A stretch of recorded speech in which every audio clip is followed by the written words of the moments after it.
introduce to you Deanne Adamson. Deanne has an MS in mental health counseling from Capella University. She enjoys studying the capabilities of human consciousness and the process of manifesting individual realities. Among her various projects, she acts as an ibogaine treatment before and after care counselor for over 2 years. So in keeping with the synchronicities that somebody mentioned, probably everybody, I was visiting one of the Mexican ibogaine treatment facilities, Crossroads, run by Dr. Polanco, and he told me that he had a counselor working with his people via Skype. And so after she finished a session with one of the clients, he said, "I'd like you to speak to her." And I sat down and talked to Deanne online, and within seconds I knew that we had to have her here presenting for ERIE, and because she's very qualified. And so I'm going to allow Deanne to make an initial statement for herself. I will make a brief statement, and then we will be open to questions from the audience. Deanne? All right. Greetings, everyone. First of all, thank you, Adrian, for finding me. I felt the same way. In the seconds of talking to him, I thought, wow, this is someone I definitely want to connect with, and I became panel, I'm there. And thank you guys as well for welcoming me in. My name is Deanne Adamson. I'm based in Phoenix, Arizona. I represent Being True to You personal coaching services, but over the last couple of years, we've been largely known as ibogaine aftercare. We're going very fast. What we do is we provide, initially it was aftercare for ibogaine treatment, but we've really gotten into before and aftercare because we see the significance of doing pre-coaching before you get into the experience to increase the effectiveness of it. A little bit about my personal history. My journey, I think, of personal identity and independence began as a teenager, like most of us. I was very philosophical, but I was also very rebellious. I knew that I didn't fit into the system, but I also knew that I had big intentions, maybe a special purpose. So, like many of us, I experimented with that passion and purpose through drugs and alcohol, and continued down that path for about 15 years. It was very exciting and fun, but it also took a toll and had a lot of empty moments in it. In the meantime, I also got an education, so that was nice. I did study psychology, philosophy, and theology, English in my undergrad. I eventually went back and got a master's, not totally knowing what I was doing or why I was doing it, but just kind of following the closest route to the passion that I could find. So I got a master's in counseling. I joined the counseling field. I worked there with several different kinds of people and different kinds of mental health issues. And I didn't feel a real connection there either. I knew that I was somewhat in alignment with my passion and purpose, if you will, but I also felt that something was missing. I felt limited in a way. I think a couple of the things was that I didn't feel, it was hard working with people that were so medicated on psych meds. A lot of the clients that I had coming in would be on not just 1 or 2 psych meds, but sometimes 5 or 6 psych meds. And so that was difficult working with the psychiatrist next to me because I just didn't really feel like a lot of these people, especially the children I was working with, should be on psych meds. Also, we worked with insurance companies, so we were forced to diagnose people, and I also just didn't want to diagnose people that didn't have a diagnosis, and even if they did, I didn't really agree with labels. So there's a couple of reasons why I left the professional field and started a coaching company. This really got me into the study of the mind, laws of the universe, sacred geometry, quantum mechanics, and I just thought, wow, there's this whole world out there that's untapped, why isn't anyone talking about this stuff? It was fascinating to me. And then shortly after, I ended up meeting the ibogaine community, and it was just a perfect fit right when I did. I met an ibogaine treatment provider, and they started talking to me about what they were doing, but that there was an absence of aftercare. And I thought, well, here I have this company, I'm so passionate, I've built so much to it, but I could use some more business. So over the last 2 years, I've worked with a couple of different companies. I'm currently working with Crossroads Ibogaine Treatment Center in Rosarito Beach, Mexico. And it's been a fascinating experience. We love to co-create together, and we see the power of what this plant teacher has to offer, and we also see the significance of aftercare. So there's my introduction, and I would love to answer any questions with the rest of you. Thank you, Deanne.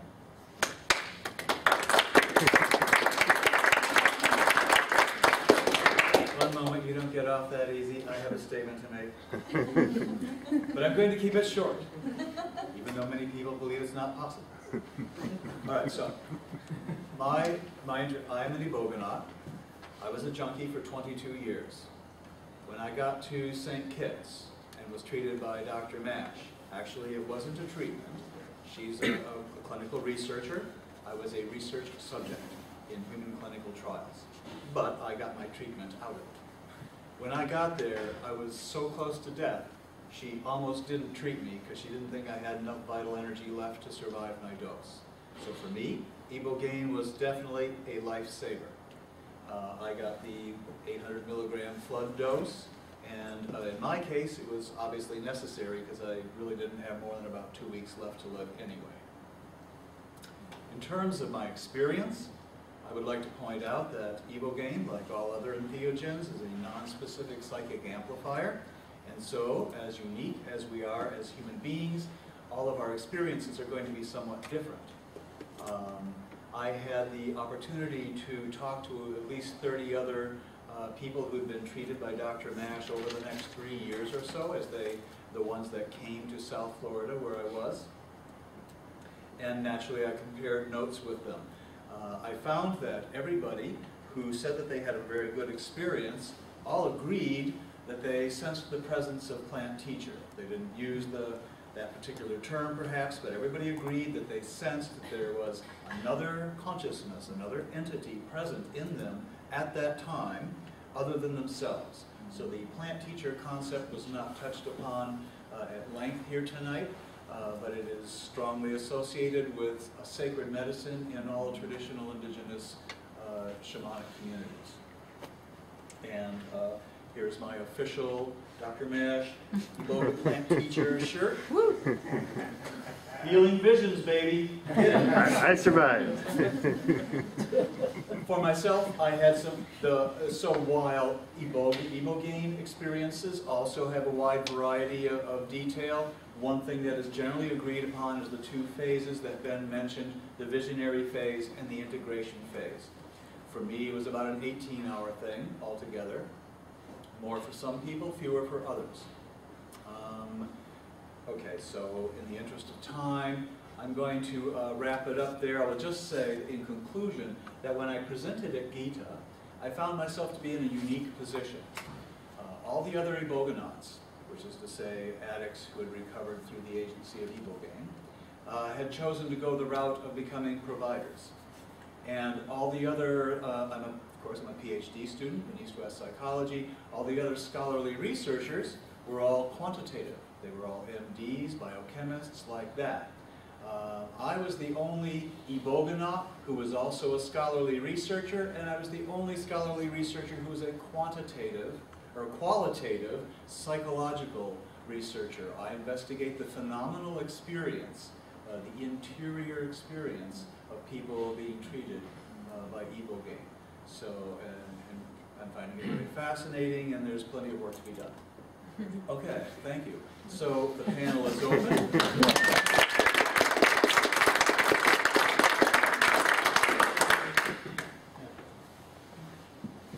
Okay, it's been grand. Yes, sir. So what would ibogaine treatment look like in a world without prohibition of drugs? Like wouldn't that change a lot of what the perspective is?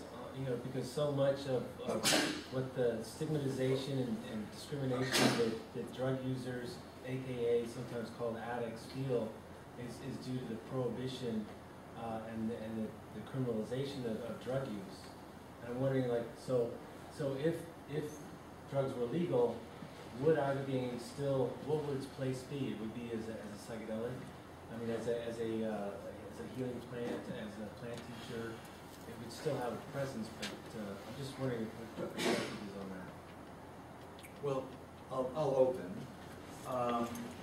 Addiction, I have a paper forthcoming, which you will be able to read in journals not too long from now, about addiction. The point is that addiction is a multivalent affliction of multidimensional human beings. There are many characteristics. Certainly, the social stigmatization is one, but the individual, the drug, the character of the drug that people may be taking, or not drug, because addiction also has non-substance abuse behavioral manifestations. The individual history, the family history, the genetic and biochemical makeup of the individual, the culture that you're in, and the messages that you get. Then there's your karma that you may be bringing with you as an incarnating soul. All of those things are involved in addiction. So ideally, every addiction treatment should be tailored to that individual. Gabor Mate, in chapter 23 of his excellent book, In the Realm of Hungry Ghosts, particularly talks about the social aspect and the stigmatization of addicts. So that's certainly an important aspect that has been overlooked, and we need to bring that forward and educate the public. But there are many other aspects as well. So that doesn't mean that if all drugs were legal, there wouldn't be people with addiction problems, because addiction is running away from something that you're not prepared to deal with. And so each person would still need healing medicines as well as therapy and things like that. That's how I feel about it. Anybody else care to weigh in here? Yeah. There's a little switch on the microphone. I also think that when you see it as an agent for personal growth and overcoming difficulties, life problems. This life problem can be with drug use or an addiction or other types of addiction, as you mentioned. I think ibogaine can be a tool to address that type of problematic. So, I mean, of course, it would change a lot in the social aspect of the addiction, and the preparation integration phase could maybe more easily be done on more aspects, because you could involve more people in that process because of there's less stigma. It's difficult to say as well, because so many things would change when prohibition would end. So I mean, it's a very complicated question. Well, I just like to point out that, you know, we at the Drug Users Union and other people, we're moving away from the term addict and addiction in terms of like describing what is actually happening, because we're using drugs, we're drug users, and even when we're in what can be categorized as addiction, and I prefer the definition by Dr. Stanton Peele over Gabor Mate's definition of addiction, which is that addiction is only subject to a certain time and a place in a person's life. It's very limited as to how much it really affects you, and that's why the term addiction is not always useful. I find the term drug user, making use of drugs, to be a more useful way of looking at it. But I just want to point that out.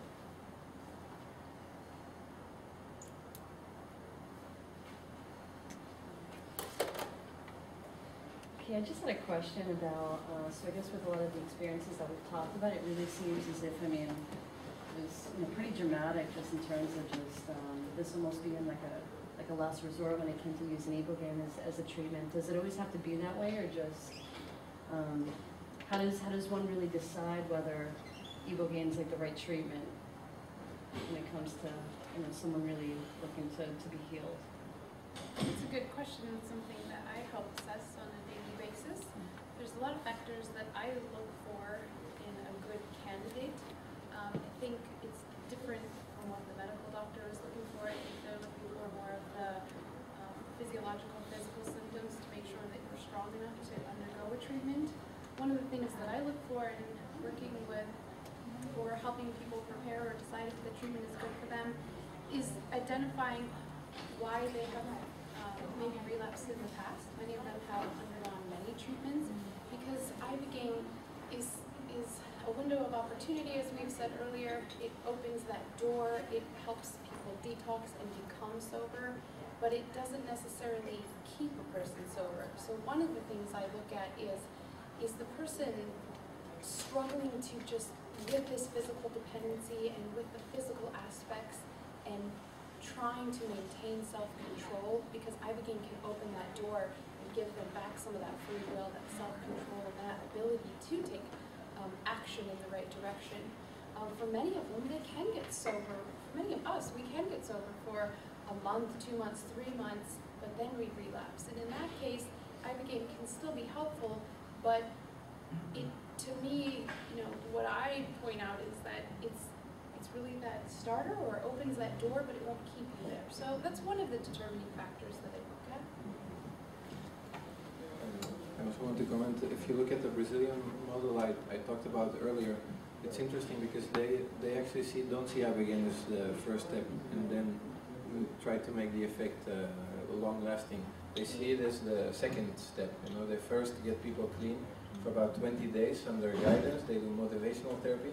So they first make people treatment ready, through motivational therapy and family therapy if possible.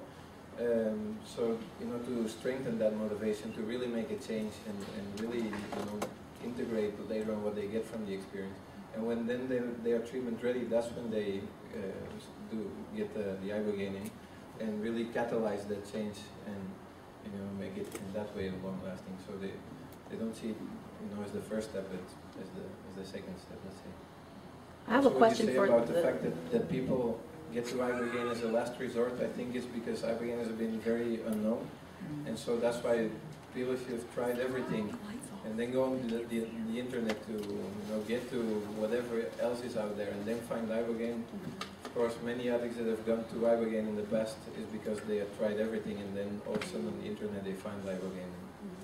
They usually have high levels of I have a question for the iboga. I have a question for the I have a question for the iboga.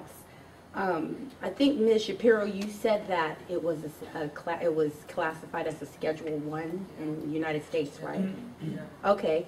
So, do any of you know if there have been any legal consequences related to providing it or treatment of it in the States? You want to step up to this one? She's on house arrest right now. Yes, there's been a few. The first person who experienced that was Howard Blotzoff, and he was the one who, as Ben said, had discovered that ibogaine was useful for healing addictions. He was actually the first person that was put through the legal system when psychedelics distribution became illegal in the 60s. What was the last name again? Howard Blotzoff. Okay. He was put through the system for possession and distribution of LSD, and during his trial, he was operating like a research company, and it was known by the courts that he was doing research into ibogaine. And so he was picked up, and there's, I don't know how conspiratorial or how solid the evidence is, but it did come up in the courts that they asked him to strike from the record all the evidence that he was doing good research into ibogaine as a treatment modality. So, yeah, but there's definitely some more solid example of that, and that's with Dimitri Mugianis, who, if any of you have seen the documentary on Dangerous with Love, was a drug user from New York, and he was working as an ibogaine provider, and when he got treated in Gabon. And that's kind of where the movie stops, but since then he's been doing GITA-style treatments in the United States. And the DEA set him up and arrested him after the movie started to do a film festival tour. They arrested him and two of his colleagues, two of whom were in Seattle and one of whom was in New York.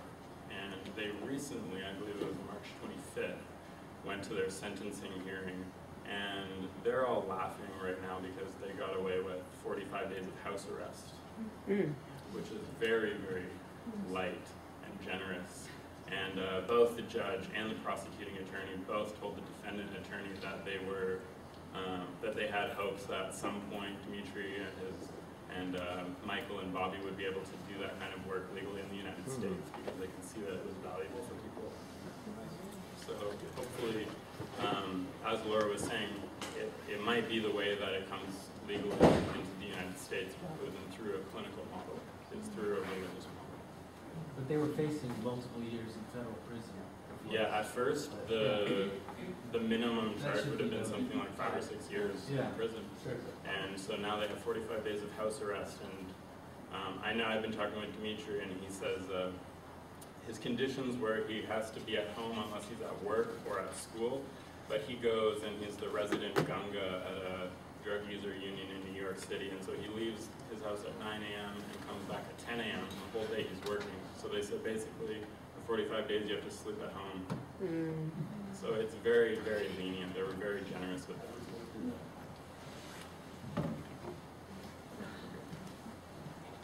I'm curious if the effects of ibogaine are in any way like of the nature that would be in itself, I guess, like popular as a recreational drug, like abused. Of course, I don't have a lot of experience with psychedelics in general, so I can't really, that might be kind of like a naive question. But I don't think it's something you would want to abuse. It's I've heard in small amounts, there's Viagra actually. They're very small. What? It's extremely draining, taxing on the body, and it's not something to use recreationally. It's you have to really integrate it into your life. You're spending days so hung up on what you've experienced and what you've seen. It's not like you're come down and you're ready again. So the effects are you're not self-regulating. craving. It's you want to really digest it and break down these visions because there's deep meaning inside of everything that you've experienced, and it's really digesting what just happened to you. It's not something that you would ever want to abuse. Anything can be abused though. Yeah, I'm sure. So there was a guy in Germany who was taking it as a club drug, reporting it on the ibogaine list. Yeah, it is It's not an enormous subculture. Yeah, How's that the first thing you think of? I was wondering, most of what we've heard about, and maybe what I'm going to ask is slightly off topic, but is people using ibogaine for addiction treatment.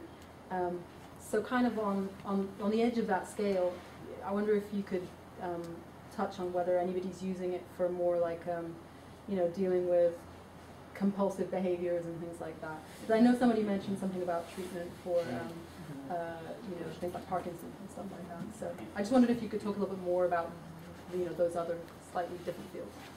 Well, I definitely had mentioned compulsive behaviors as well, and I think that that's extremely relevant. I think it breaks you from destructive cycles, or whatever that may be. It's basically resetting neurochemistry. So, is anybody doing it? I guess yes. where that's the kind of focus of the therapy. Yeah. Yes, where addiction isn't present. Every day, people are using it for all different kinds of things. Yes, for addiction is very popular. Everything that I've seen people reduce or eliminate their caffeine, sugar, nicotine, addictions, alcohol, all drugs, and then in terms of behavioral addictions too. I mean, when you're talking about obsessions and compulsions, there's a lot of things like maybe eating disorders, and as he mentioned earlier, a lot of mental health issues too, like depression and anxiety.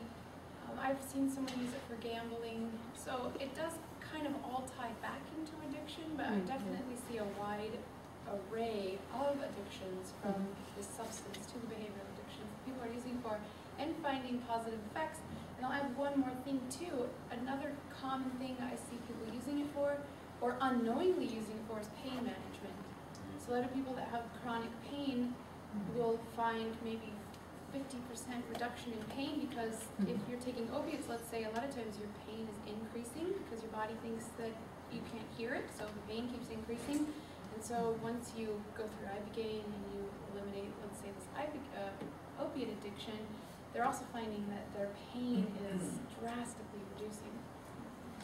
It's an all-purpose method. I think the one thing that I've heard people using for that's furthest from addiction is like a fertility.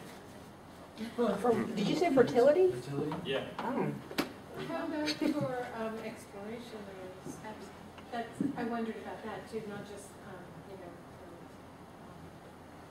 Most of the pathologies, people that I know are focusing on addiction, but there's a few people who, and they prefer to work with people who are drug users, but I know a few people who prefer to do psychospiritual work, and I know one group of guys that exclusively does psychospiritual circles with people.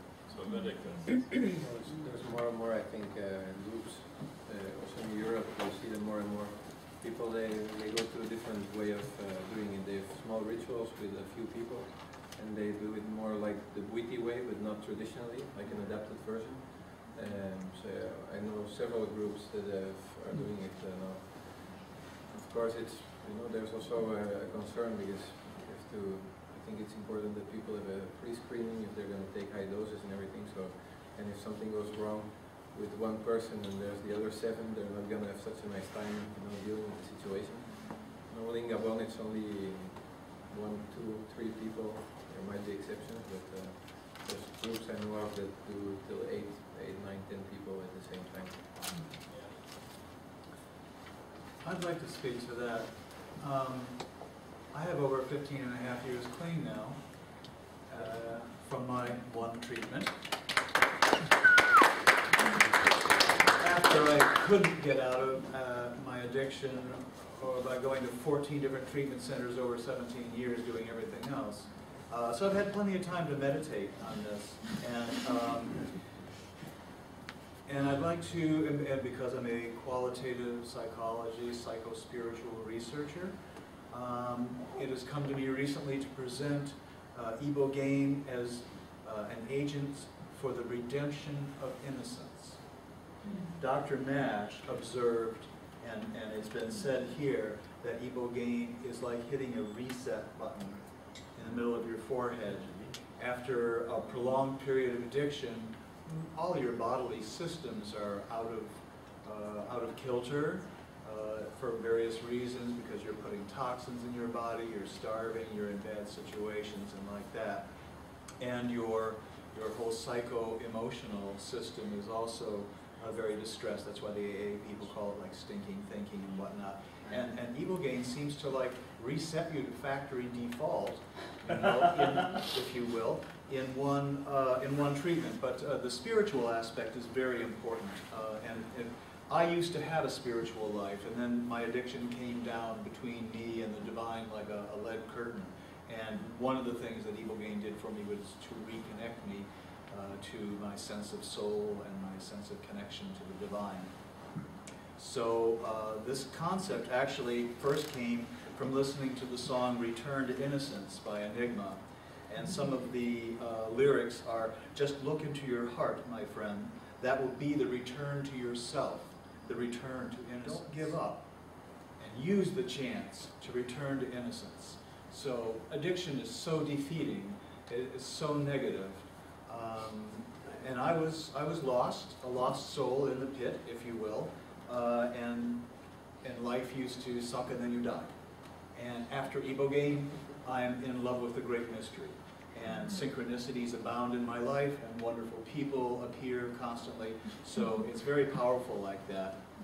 And I would like to point out to you that most of the time, addiction arises as a result of abuse of children in one way or another. And I refer to William Blake's statement that souls incarnate, children are born trailing clouds of glory as they just arrive from the spiritual realm. And I have a little poem by Rumi here that says, you were born with potential, you were born with goodness and trust, you were born with ideals and dreams, you were born with greatness, you were born with wings, you were not meant for crawling, so don't. You have wings, learn to use them and fly. And ibogaine gave me the chance to fly again. So in that sense, it's a very powerful psycho-spiritual agent. And so it can be used independently for that purpose, but in the treatment of addiction, that's an important aspect of it. that isn't there with methadone or Suboxone or any of that.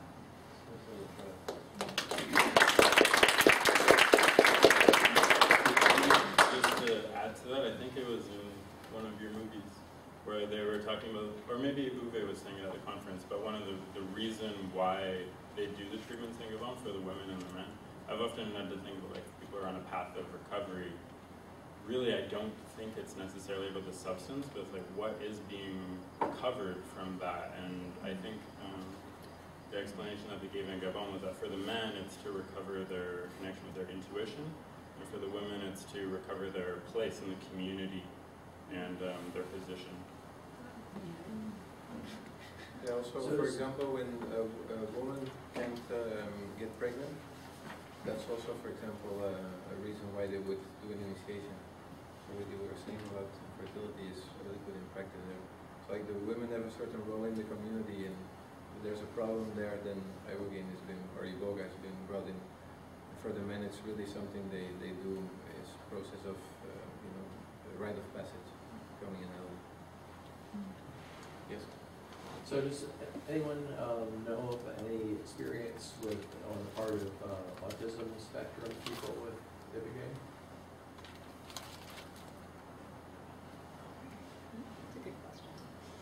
I know in the MAPS conference there is going to be a lecture talking about autism, MDMA, and psilocybin, and the talk is from Marisa Danforth, is working with autistic people, and someone else.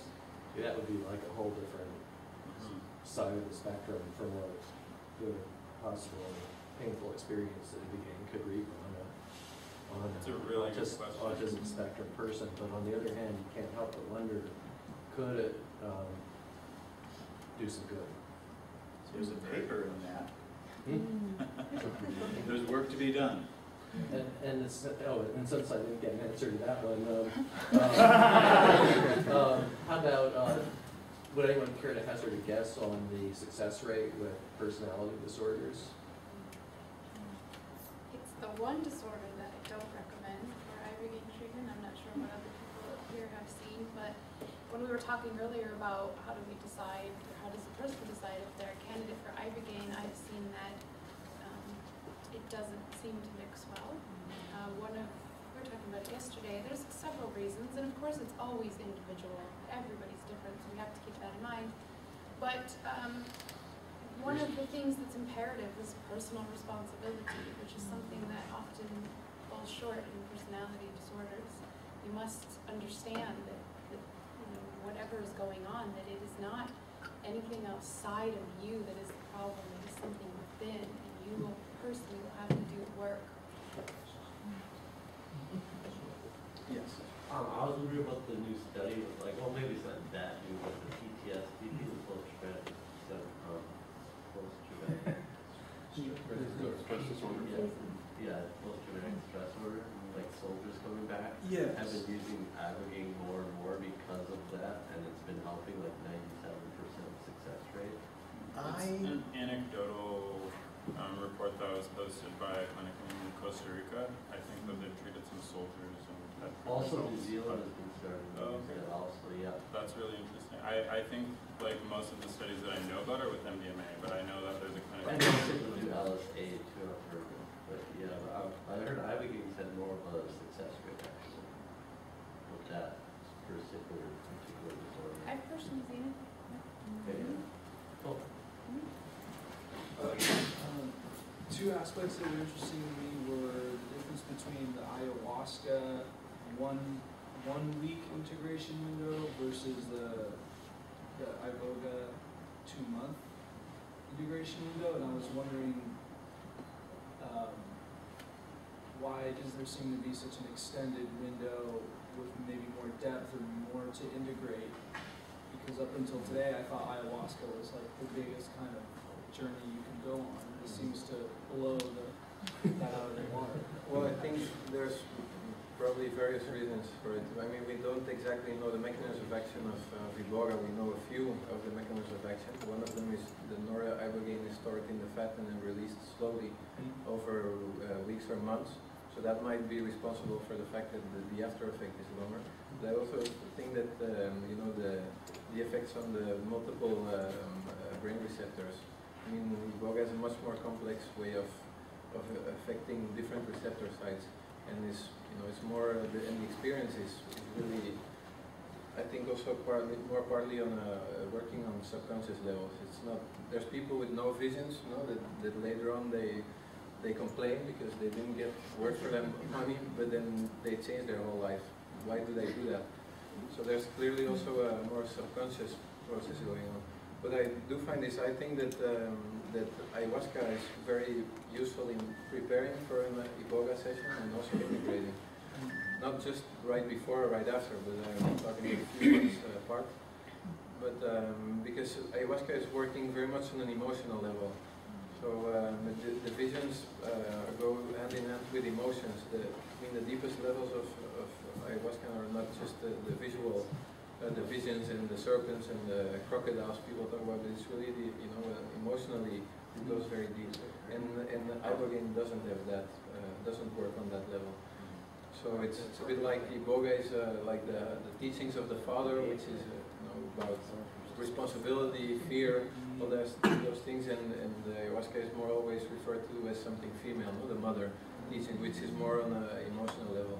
And so I've personally experienced and seen also in other people that the ayahuasca experience afterwards, complements that part.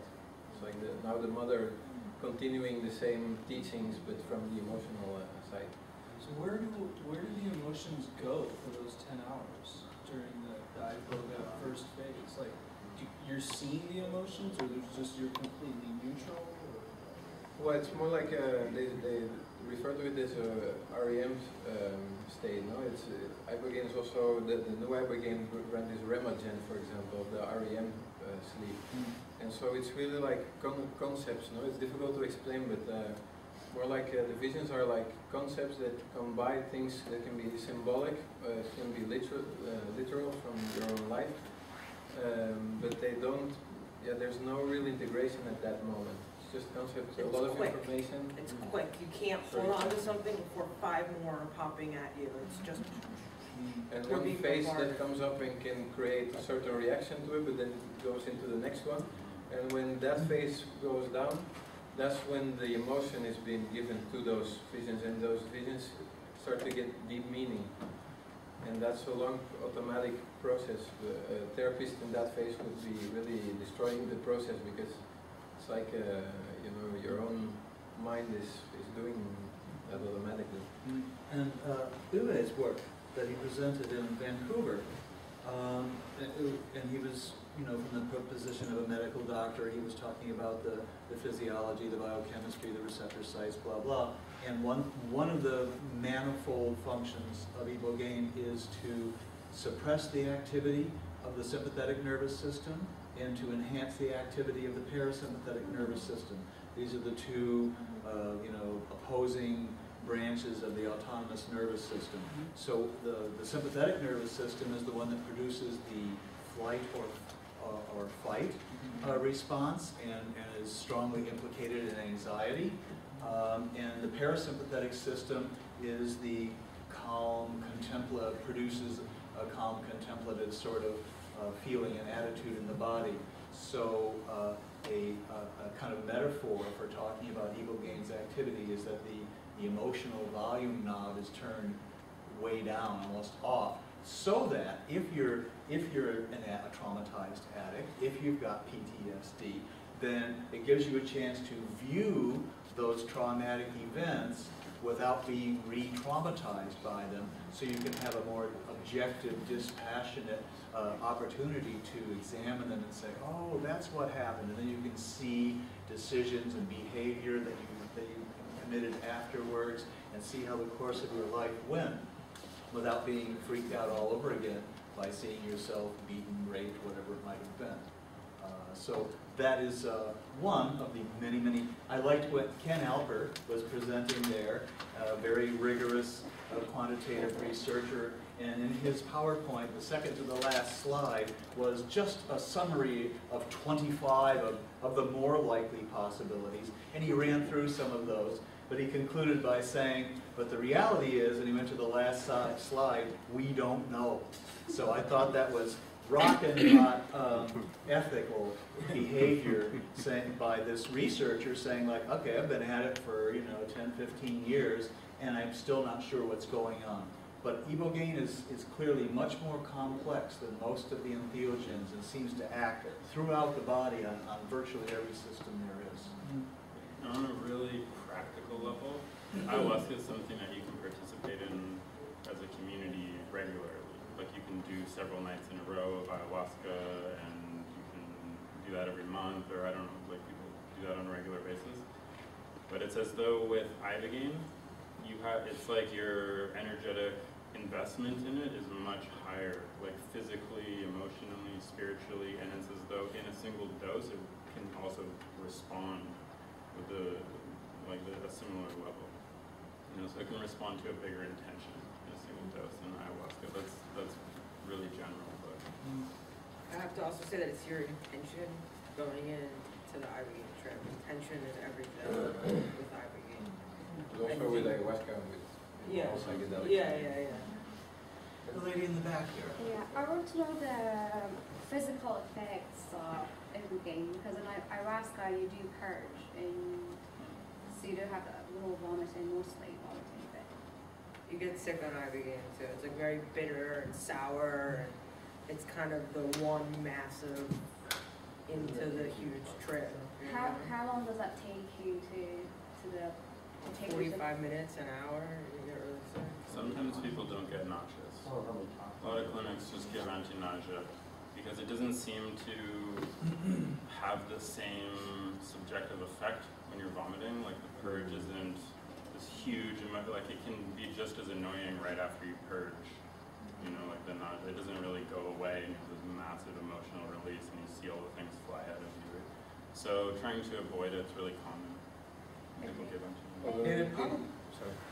It probably has something to do, Ben. I mean, it's been mentioned that there's a spectrum of sources of ibogaine, and it may have something to do with what form you're taking of ibogaine. Dr. Mash used pure hydrochloride, and I had no headache, no nausea, or anything like that. And Bob Sisko thinks that might be the case too. But I think also the nausea with ibogaine can be motion induced. So if you move, then it's like everything starts spinning, and that makes you nauseated.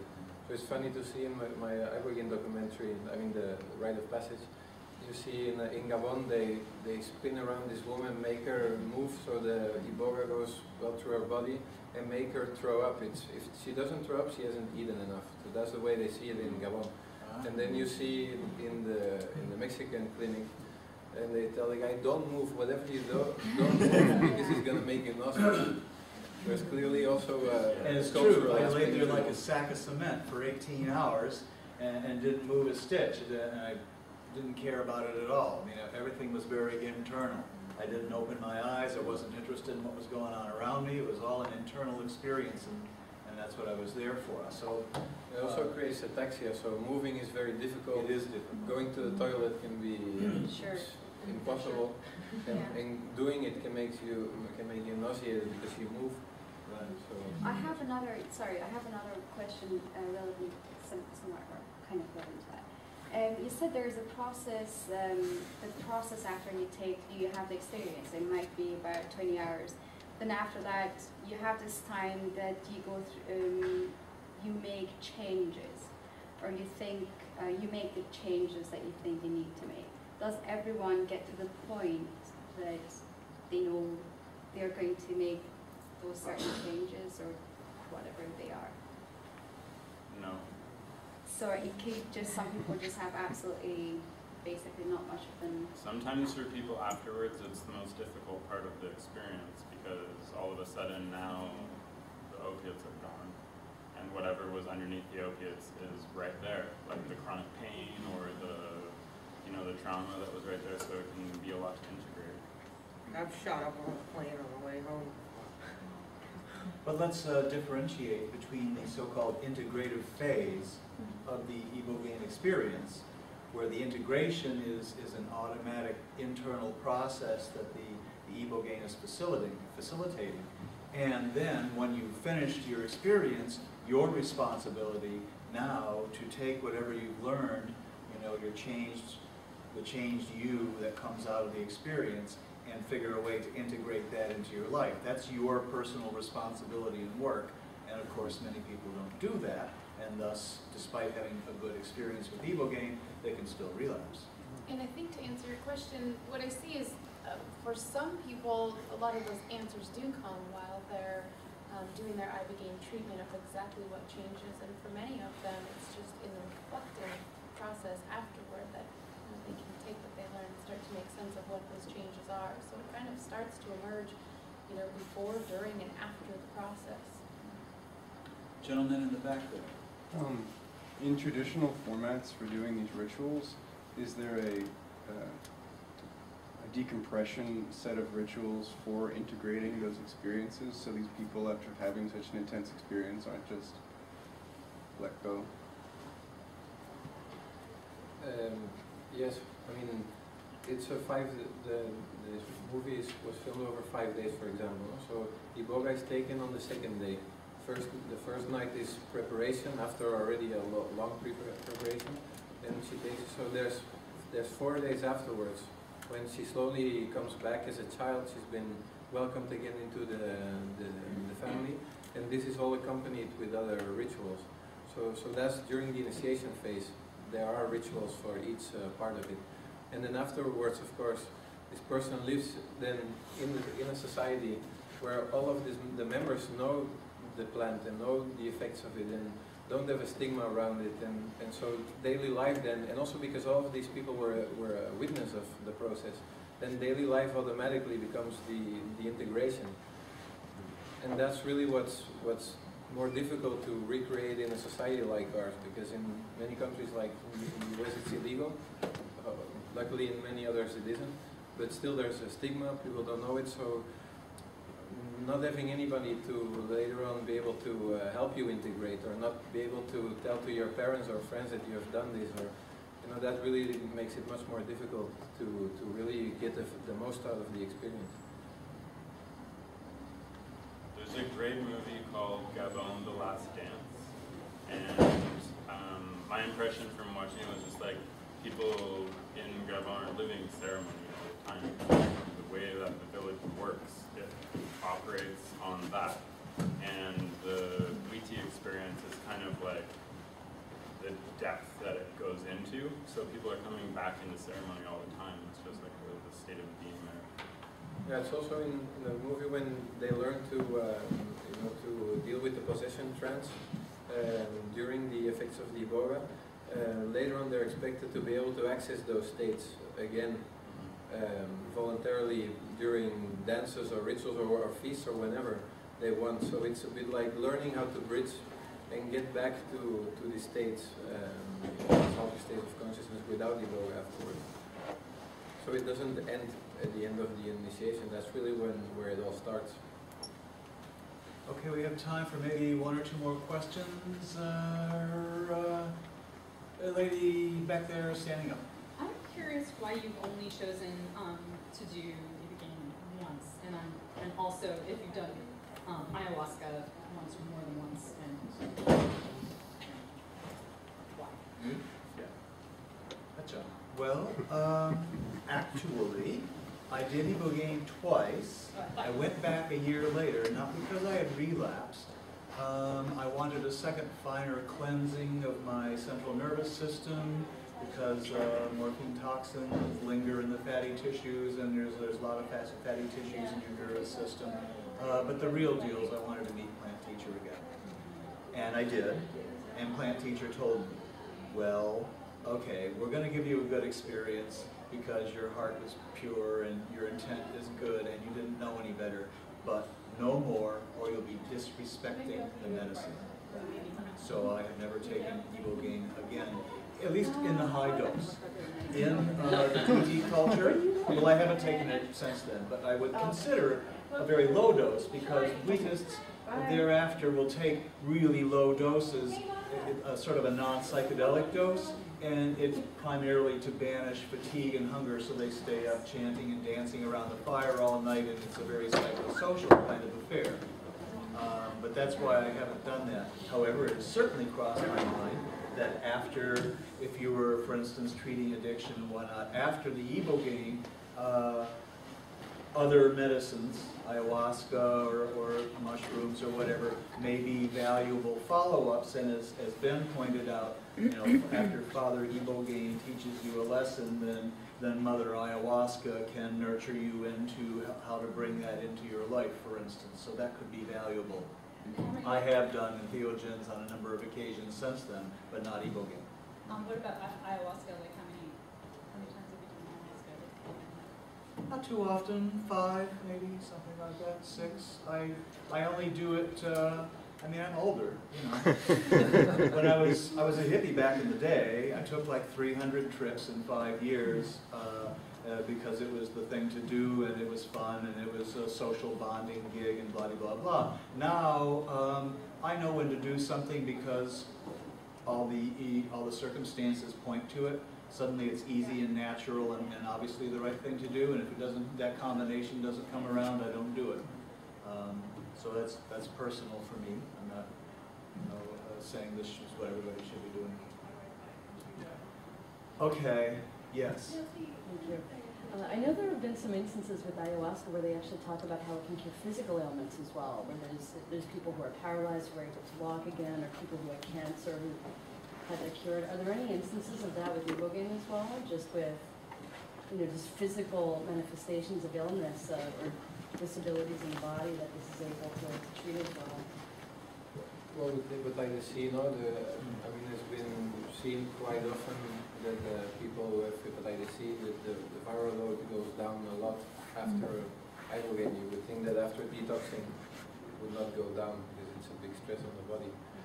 But that doesn't mean it's a cure for hepatitis C. I mean, it's an indication that maybe it should be researched more why that happens, and maybe I mean, ibogaine probably has effects on the defense system, on the immune system. So, I mean, but also with ayahuasca, there's people saying it's a cure for cancer and all that stuff. I mean, there's anecdotal, you know, people saying that they were being cured. I think it can be an aid in dealing with certain problems and facing fear of death and whatever. And saying it's a cure. Yeah, I understand. One last question. In the integration, which we have our 1 week in ayahuasca and 1 couple months, so what is that? Is that like, what's the difference between working and not? Is it like a willpower thing, and don't people feel like making these changes, and what keeps them from doing that? Like, why wouldn't they if they reset? Well, initially, I think that people are very motivated, very confident.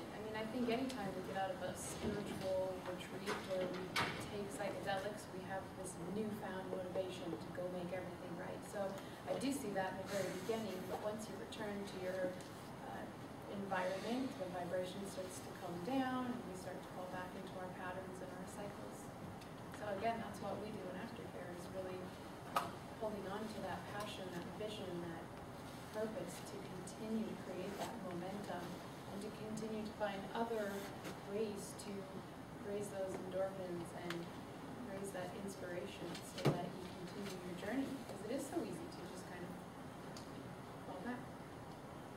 I would say it's been mentioned that ibogaine opens a window or a door, gives you an opportunity, it's an addiction interrupter, and because of the long-lasting effects of the noribogaine, that are being kind of dosed out as it comes out of the fatty tissues and whatnot, it holds that window open.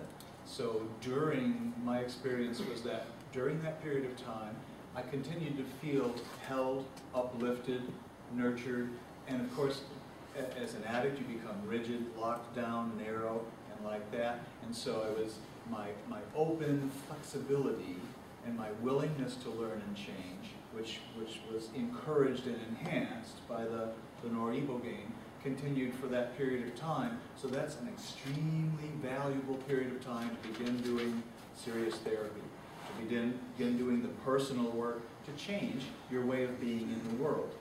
Because some people complained that they felt a serious bump, as it were, when that wore off. But these were people who had not taken the serious initiative to make their own changes. They thought the ibogaine was going to just do it for them, or had done it for them. And so when it went away, they were like, oh, I'm bummed out, this didn't really work. No, it did everything it was supposed to do. You didn't do the work.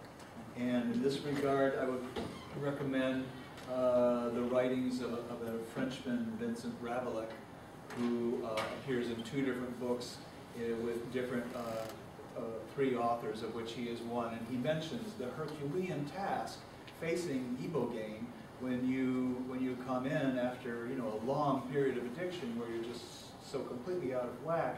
It faces a fantastically huge task, as it did in my case. And it was nothing short of miraculous for me. And I fell down and cried in gratitude when I came out and realized for the first time that my entire 22-year nightmare had been taken away from me. Everything about my addiction, all the feelings and the non-feelings, everything that constituted my addiction was gone. But I also understood, so that when it goes away, I'm up and running in a new direction, that I have a lifestyle and not a death style. So I did my work, and that's why I'm here today. But the ibogaine gives you a prolonged opportunity, enhanced, ability to change and do those things and make those transformations in your life. And long enough, I presume, for new habits to solidify. If you work.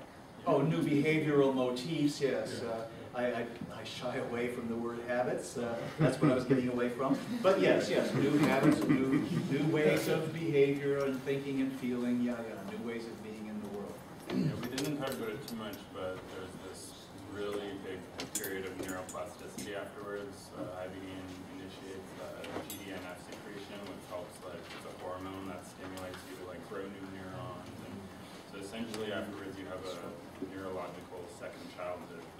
And neuroplasticity is not necessarily in and of itself a good thing, but if you're doing exercise and meditation and all that, it can be really powerful time to embed new behavior. Exactly. So that would be the quantitative medical aspect of the phenomenal experience that I was just talking about. All right, ladies and gentlemen, I have to bring, because it's 9:15 and our time is up, we have to clear the building. I'd like to thank all of our speakers for joining us here today.